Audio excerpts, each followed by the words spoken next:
Hoy, a las 4 menos cuarto de la mañana, Salas y sus ronquidos. El espécimen duerme en el sillón. Se guarda la ave en NRV. Mientras que relincha.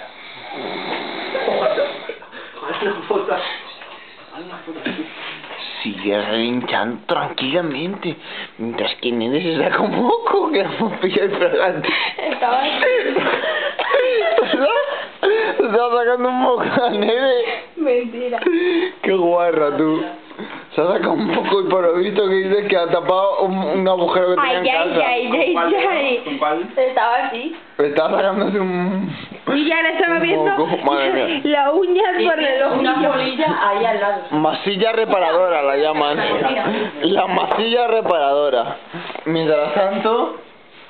Salas, sí que Joder, yo creo que se le va a ver hasta la comida. Dios mío, bueno, nos vamos Ay, mi brazo. en Callejeros Viajeros, hoy en Escalona de la Serna, o como cojones se llama esto. Casar de Escalona. Ah, Casar de Escalona. Escalona de Serna. Bueno, venga, hasta luego, chavales. Adiós.